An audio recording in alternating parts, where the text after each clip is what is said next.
Good morning students. हमने पिछली कक्षा में आपका बताया था कि बेंथम का जो उपयोगितावादी दर्शन है उसमें उपयोगितावादी दर्शन जो बेंथम का हम पढ़ रहे थे उसमें हमने पढ़ा था कि बेंथम के उपयोगितावाद में हमने उसके सुख दुख के जो स्रोत हैं उसके बारे में बात की थी कि बेंथम ने उपयोगितावाद के सुख दुख के प्रमुख स्रोत इस प्रकार बताए हैं। तो हमने पढ़ा था कि बेंथम ने सुख दुख के जो है स्वरूप बताए हैं, उस स्वरूपों में उसने सुख दुख के स्वरूपों का वर्णन किया है और उसमें सुख दुख के उसने 5 स्रोत जो प्रमुख रूप से बताए हैं। पहला है प्राकृतिक, जो कि प्राकृतिक घटनाओं के कारण सुख दुख की प्राप्ति होती है।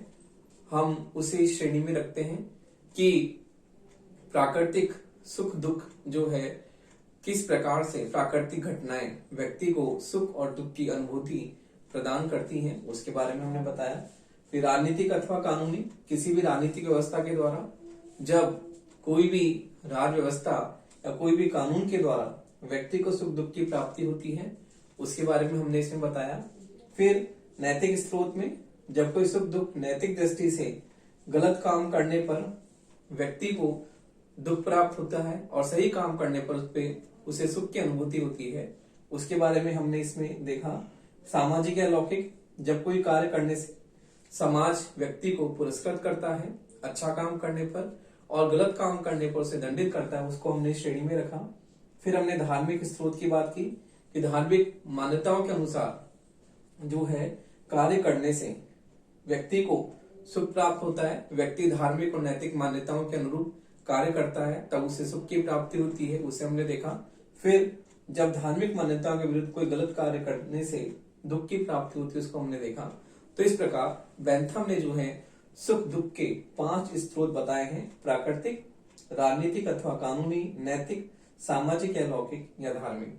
ये बेंथम के सुख दुख के 5 स्रोत हैं जो उसने बताए हैं। तो अब हम देखते हैं कि बेंथम ने जो है बेंथम ये बताता है कि विभिन्न सुखों में गुण का नहीं केवल परिणाम का भेद होता है। तो उसके बारे में हम अभी चर्चा करते हैं कि बेंथम ने जो है उसकी उपयोगितावादी दर्शन में उसने ये बताया है कि उपयोगितावाद में उसने केवल गुण का और मात्रा का नहीं, केवल संख्या का उसने अपने दर्शन में उसका उसने आधार माना है कि सुख और दुख जो होते हैं उसमें किसी प्रकार से गुण का अर्थात क्वालिटी की बात नहीं करता, वो मात्रा की बात करता है, संख्या की बात करता है बेंथम। तो उसके बारे में हम देखते हैं कि बेंथम ने जो प्रमुख रूप से अपने उपयोगितावादी दर्शन में उसने किस प्रकार से जो है सुख और दुख को केवल गुण के आधार पर नहीं, केवल परिणाम या संख्या के बारे में उसने बताया है।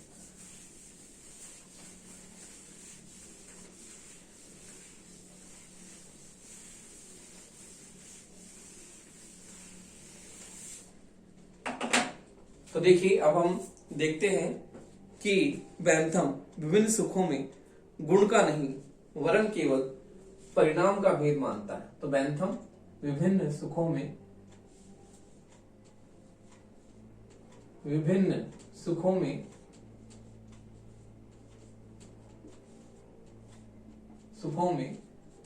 गुण का नहीं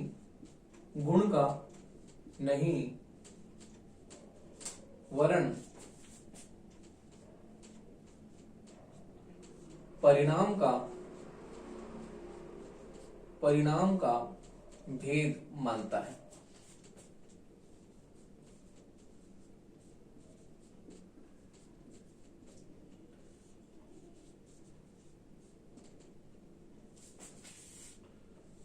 देखिए बेंथम विभिन्न सुखों में गुणों का नहीं केवल परिणाम का ही भेद मानता है।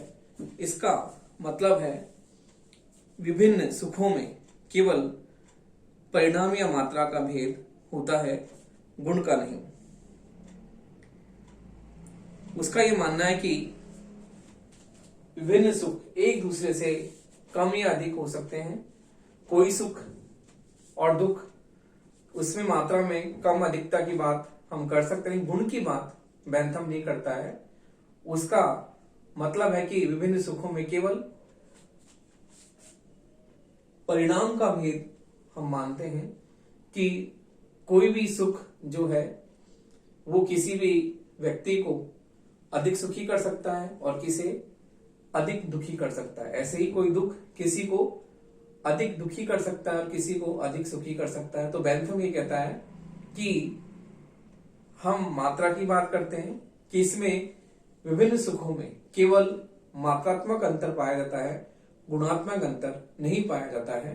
केवल मात्रा जो होती है क्वांटिटी, किसी भी सुख और दुख की कम या अधिक हो सकती है, उनमें गुणों का कोई भी अंतर नहीं होता है। तो देखिए इस प्रकार बेंथम जो है,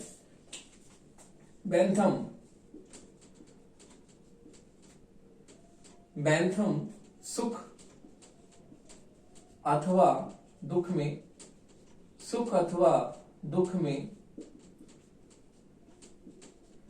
गुणों का अंतर नहीं, गुणों का अंतर नहीं मानता है, गुणों का अंतर नहीं मानता है। वह केवल इनमें मात्रात्मक अंतर, वह केवल इनमें मात्रात्मक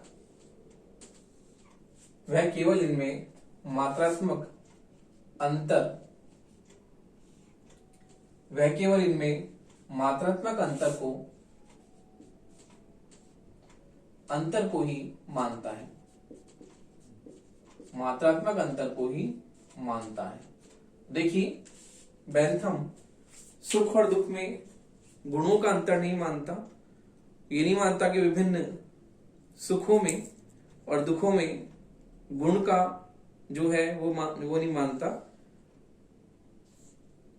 उसके अनुसार, उपयोगितावादी सिद्धांत के अनुसार यह कहना गलत है कि कोई सुख जो है अन्य सुख से अधिक श्रेष्ठ होता है या कोई दुख जो है अन्य दुख से अधिक श्रेष्ठ होता है।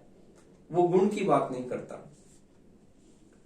बेंथम जो है सुख और दुख में गुणात्मक अंतर को नकार देता है।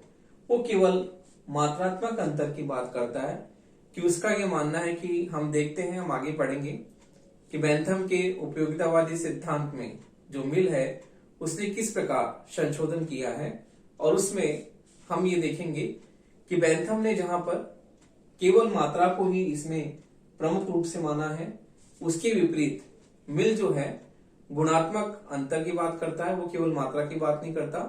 वो कहता है कि सुख और दुख में गुणात्मक अंतर होता है। वो मात्रा की बात नहीं करता मिल, वो सुख और दुख में गुणात्मक अंतर की बात करता है। जबकि बेंथम जो है वो गुणों की बात नहीं करता, क्वालिटी की बात नहीं करता, केवल क्वांटिटी की बात करता है कि मात्रा जो होती है उसकी बात करता है। कोई सुख या दुख किसी को अधिक सुखी और दुखी कर सकता है, किसी को कम सुखी या दुखी कर सकता है। तो केवल उसका ये मानना है कि हम ये कहना उसके उपयोगितावादी सिद्धांत के अनुसार गलत होगा कि कोई सुख जो है वो अन्य सुख से श्रेष्ठ है या कोई दुख अन्य किसी दूसरे दुख से श्रेष्ठ है। तो उसका कहना यह है कि केवल सुख और दुख में केवल मात्रात्मक अंतर होता है, गुणात्मक अंतर नहीं पाया जाता है। तो बेंथम जो है उसका प्रमुख कथन है कि सुख की मात्रा समान होने पर पुष्पिन भी उतना ही श्रेष्ठ है जितना कि काव्य पाठ। देखिए बेंथम का प्रमुख कथन है कि सुख की मात्रा समान होने पर, बेंथम का प्रमुख कथन है, बेंथम का प्रमुख कथन है कि सुख की मात्रा समान होने पर, सुख की मात्रा समान होने पर पुष्पिन का खेल भी पुष्पिन का खेल भी उतना ही श्रेष्ठ है। पुष्पिन का खेल भी उतना ही श्रेष्ठ है, उतना ही श्रेष्ठ है जितना कि काव्य पाठ, जितना कि काव्य पाठ, जितना कि काव्य पाठ। तो देखिए बेंथम जो है वो मानता है कि सुख की मात्रा समान होने पर पुष्पिन का खेल भी जो है वो उतना ही श्रेष्ठ है जितना कि काव्य पाठ। तो देखिए बेंथम पुष्पिन का खेल, बेंथम के समय बच्चे खेला करते थे उस जमाने में, तो बेंथम पुष्पिन का खेल और काव्य पाठ को समान रूप से ही श्रेष्ठ मानता है। वो ये कहता है कि पुष्पिन का खेल खेलने से यदि किसी को उतना ही समान सुख प्राप्त होता है जितना कि काव्य पाठ को करने से, तो बेंथम कहता है कि सुख की मात्रा समान होने पर पुष्पिन का खेल भी उतना ही श्रेष्ठ है जितना कि काव्य पाठ। उसका इस कथन से ये तात्पर्य है कि पुष्पिन का खेल और काव्य पाठ में यदि समान सुख की प्राप्ति होती है, तो समान सुख की प्राप्ति यदि होती है तो दोनों ही क्या है, श्रेष्ठ है। तो पुष्पिन का खेल भी उतना ही श्रेष्ठ है जितना कि काव्य पाठ। तो हम देखते हैं कि ये गुणात्मक अंतर की बात नहीं करता, जबकि मिल यहाँ पर काव्य पाठ को श्रेष्ठ मानता है पुष्पिन के खेल से। बेंथम केवल मात्रात्मक अंतर की बात करता है, वो क्वालिटी की बात नहीं करता, क्वांटिटी की बात करता है। जबकि मिल जो है वो बेंथम की उपयोगितावाद में इसका संशोधन करता है और वो जो है क्वालिटी की बात करता है। तो बेंथम केवल ये कहता है कि दोनों से समान सुख की प्राप्ति होने पर पुष्पिन का खेल भी उतना ही महत्व का जितना कि काव्य पाठ। लेकिन यदि इस जगह मिल है तो वो ये कहेगा कि काव्य पाठ जो है वो अधिक श्रेष्ठ है पुष्पिन की तुलना में। तो बेंथम यहाँ पर केवल सुख की मात्रा समान होने पर पुष्पिन के खेल को भी उतना ही श्रेष्ठ मानता है जितना कि काव्य पाठ। तो हम ये देखते हैं कि जहां पर बेंथम केवल क्वांटिटी की बात करता है, केवल मात्रा की बात करता है, उसके उपयोगितावादी दर्शन में मिल ने जो है संशोधन किया है। हम आगे पढ़ेंगे मिल के टॉपिक में कि मिल ने इसमें पूरी तरह से संशोधन करके जो बेंथम का उपयोगितावाद है उसको संशोधित किया, और उसने जहां पर बेंथम केवल क्वांटिटी की बात करता है, मिल वहां पर क्वालिटी की बात करता है। वो मानता है कि सुख की मात्रा समान होने पर पुष्पिन का खेल उतना ही श्रेष्ठ है जितना कि काव्य पाठ। जबकि मिल का ये कहना है कि पुष्पिन के खेल की तुलना में काव्य पाठ जो है वो अधिक जो महत्वपूर्ण है, क्योंकि काव्य पाठ से व्यक्ति में गुणात्मक परिवर्तन आता है और काव्य पाठ से जो सुख की प्राप्ति होती है वो अधिक स्थायी होती है। तो इस प्रकार बेंथम केवल सुख की मात्रा समान होने पर वो केवल जो है परिणाम का भेद मानता है, गुण का भेद नहीं मानता। वो केवल मात्रात्मक अंतर को ही मानता है, गुणात्मक अंतर को नहीं मानता। तो देखिए इस प्रकार हम यह देखते हैं कि बेंथम के इस सिद्धांत में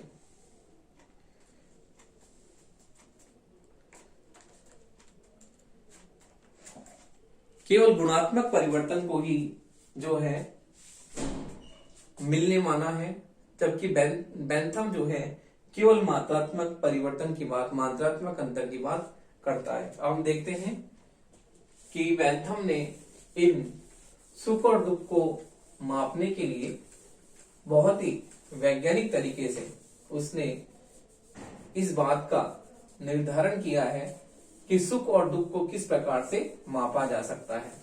तो बेंथम ने बहुत ही वैज्ञानिक ढंग से इस बात का विश्लेषण प्रस्तुत किया है कि सुख और दुख का मापन किस प्रकार से किया जा सकता है।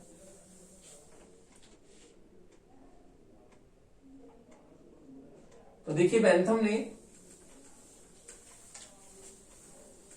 अपनी आनंद मापक पद्धति के द्वारा इस बात को पूरी तरह से डिफाइन किया है कि किस प्रकार से सुख और दुख को हम नाप सकते हैं। तो बेंथम ने एक पद्धति अपनाई है सुख और दुख को मापने की, जिसे हम कहते हैं आनंद मापक पद्धति। तो देखिए आनंद मापक पद्धति, आनंद मापक पद्धति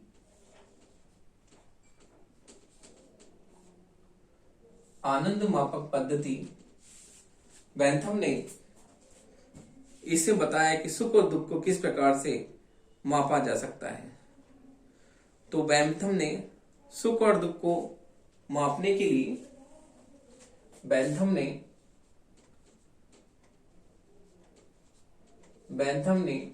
सुख और दुख को मापने के लिए आनंद मापक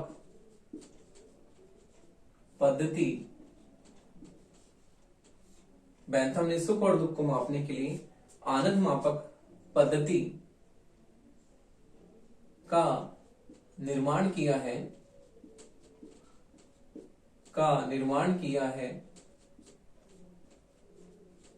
और उसने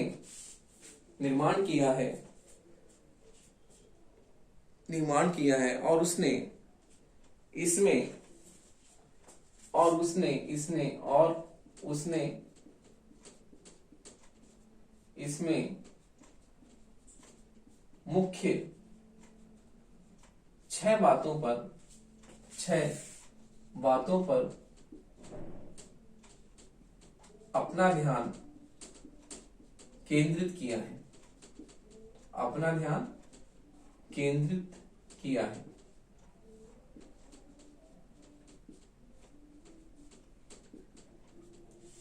वो 6 बातें किस प्रकार से हैं?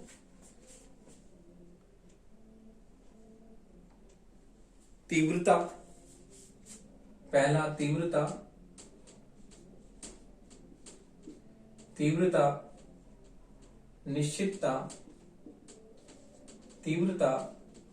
निश्चितता, तीसरी निकटता या दूरी,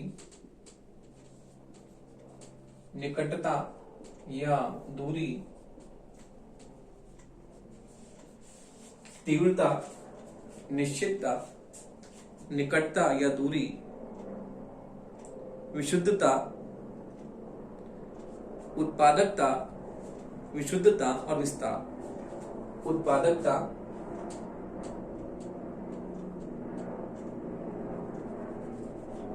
उत्पादकता,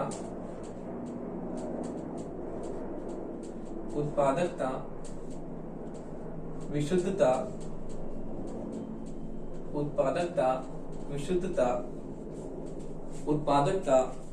विशुद्धता। छठा है विस्तार।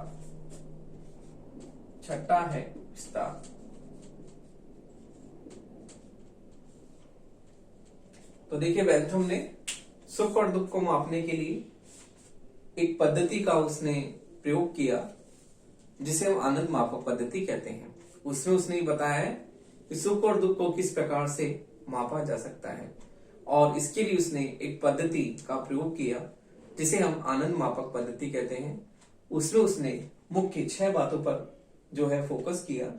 6 बातें उसने बताई कि तीव्रता अथवा अवधि, निश्चितता, निकटता या दूरी, उत्पादकता, विशुद्धता या विस्तार। ये उत्पादकता है,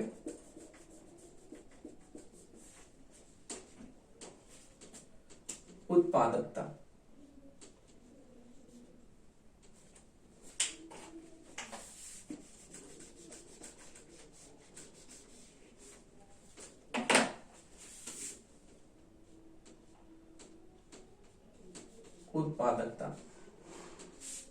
फर्स्ट है तीव्रता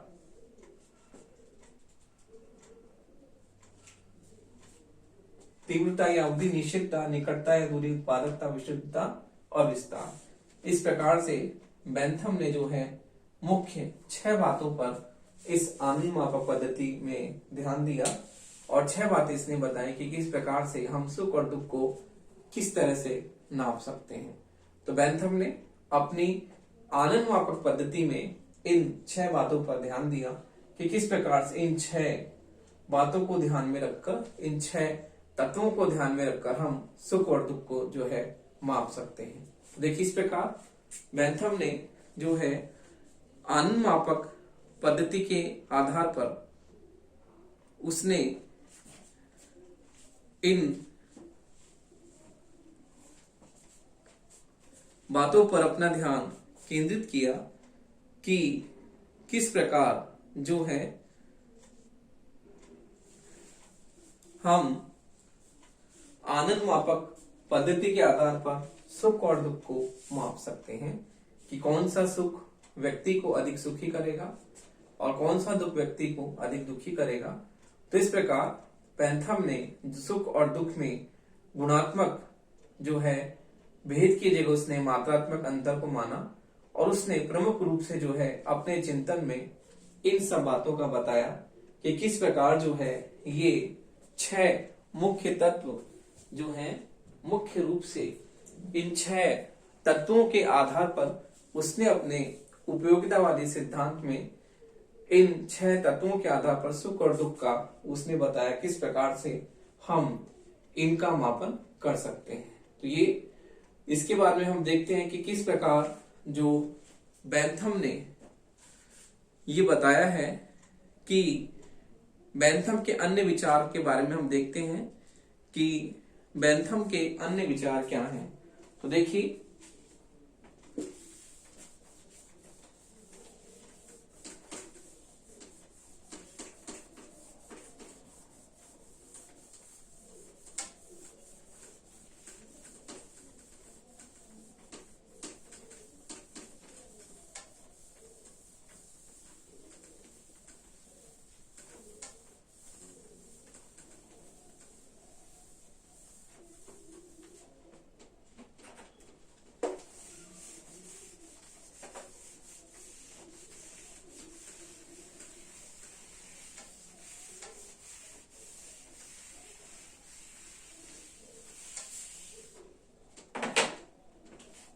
बेंथम के अन्य विचार, बेंथम के अन्य विचार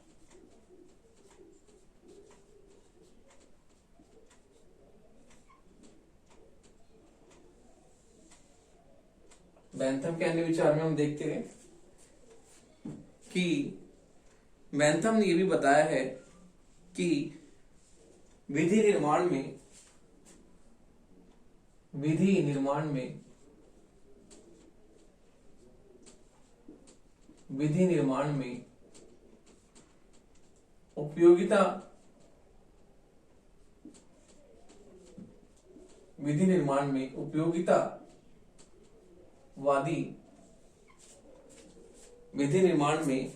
उपयोगितावादी सिद्धांत का प्रयोग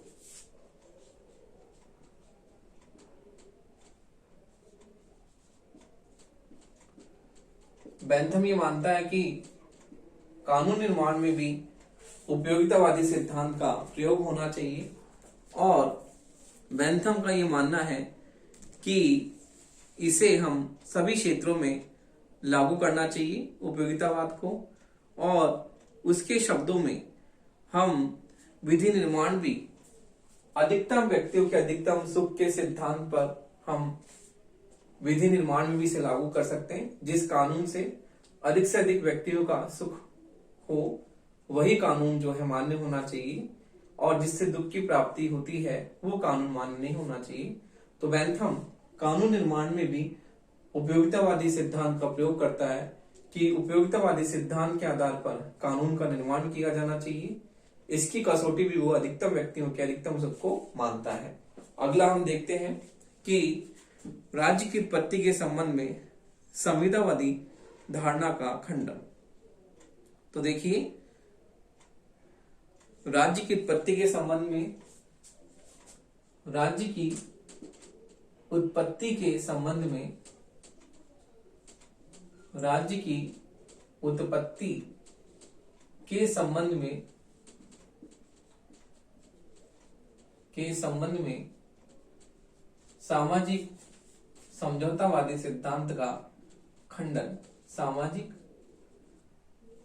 समझौतावादी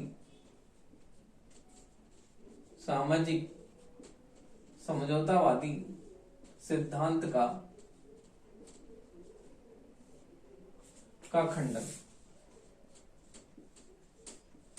बेंथम जो है वो, उसका ये मानना है कि जो सामाजिक समझौता सिद्धांत, उसके आधार पर राज्य की उत्पत्ति जो होती है एक समझौते के द्वारा होती है कि कुछ लोगों ने अपने जो भी असुविधा के कारण, चाहे से हम संपत्ति की असुरक्षा माने, चाहे से जीवन की असुरक्षा माने, इस आधार पर लोगों ने मिलकर जो है समझौता किया और उस समझौते के आधार पर राज्य का निर्माण हुआ। तो सामाजिक समझौतावादी सिद्धांत मानता है राज्य क्या है, कृत्रिम है और मानव ने मिलकर राज्य का निर्माण किया है। तो इस प्रकार राज्य जो है मानव द्वारा निर्मित है और उसकी कसौटी जो है समझौतावादी सिद्धांत के आधार पर हम जो है मानते हैं। जबकि बेंथम ने राज्य की उत्पत्ति के संबंध में इस समझौतावादी सिद्धांत का खंडन किया। बेंथम ये मानता है कि राज्य किसी समझौते का जो है उससे निर्मित नहीं है। राज्य की उत्पत्ति, राज्य का निर्माण किसी समझौते के द्वारा नहीं हुआ है। व्यक्तियों ने उपयोगिता के आधार पर अपनी जो है आवश्यकताओं के हिसाब से उसे उपयोगितावाद की कसौटी पर खरा उसको कसकर राज्य का निर्माण किया है और राज्य का निर्माण भी उपयोगितावादी सिद्धांत के आधार पर हुआ है। बेंथम का मानना यह है। तो बेंथम सामाजिक समझौतावादी सिद्धांत का खंडन करता है और ये कहता है कि राज्य का निर्माण भी उपयोगितावाद की कसौटी के आधार पर हुआ है। तो हम देखते हैं, अगला है प्राकृतिक कानूनों और प्राकृतिक अधिकारों का खंडन। तो देखिए, बेंथम ने जो है प्राकृतिक कानूनों और प्राकृतिक अधिकारों का भी खंडन किया है। बेंथम ने प्राकृतिक कानूनों और प्राकृतिक अधिकारों का, प्राकृतिक कानूनों और प्राकृतिक अधिकारों का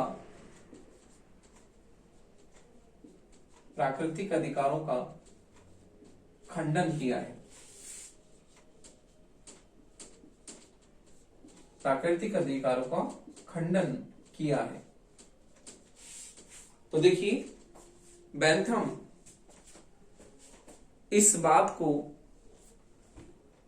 प्रतिपादित करता है कि प्राकृतिक कानून और जो है प्राकृतिक अधिकार है उनका भी जो है वो खंडन करता है और यह कहता है कि जो प्राकृतिक अधिकार की कल्पना जो है बहुत ही गलत है और इसे प्राकृतिक अधिकारों को बहुत ही उपेक्षा की दृष्टि से देखता है। उसका यह मानना है कि प्राकृतिक अधिकार जो है वो नहीं होते हैं और उसका वो बहुत ही खंडन करता है, बहुत ही पुरजोर तरीके से प्राकृतिक कानूनों को, प्राकृतिक अधिकारों को घृणा की दृष्टि से देखता है और ये कहता है कि प्राकृतिक अधिकार जो है वो प्राकृतिक अधिकारों को अस्वीकार करता है और ये कहता है कि केवल उन्हीं अधिकारों को स्वीकार किया जा सकता है जिन्हें राजकीय संरक्षण प्राप्त है, क्योंकि इस संरक्षण के आधार पर ये अधिकारों का जो है पालन कराया जा सकता है। तो देखिए, इस प्रकार जो बेंथम है वो प्राकृतिक अधिकारों का खंडन करता है और यह भी मानता है कि जो प्राकृतिक कानून की कल्पना जो है बहुत ही अनुचित है। व्यवहार में मानवीय कानून का अस्तित्व भी संभव होता है कि जो कानून मानव के द्वारा निर्मित है उन कानूनों के अस्तित्व को ही जो है बेंथम स्वीकार करता है तो इस प्रकार बेंथम के चिंतन में हम देखते हैं कि उसके चिंतन में प्राकृतिक कानूनों और प्राकृतिक अधिकारों का जो है वो पूर्णतः खंडन करता है, उन्हें अस्वीकार करता है, और बेंथम उन्हीं कानूनों को स्वीकार करता है जो कि मानव द्वारा निर्मित है।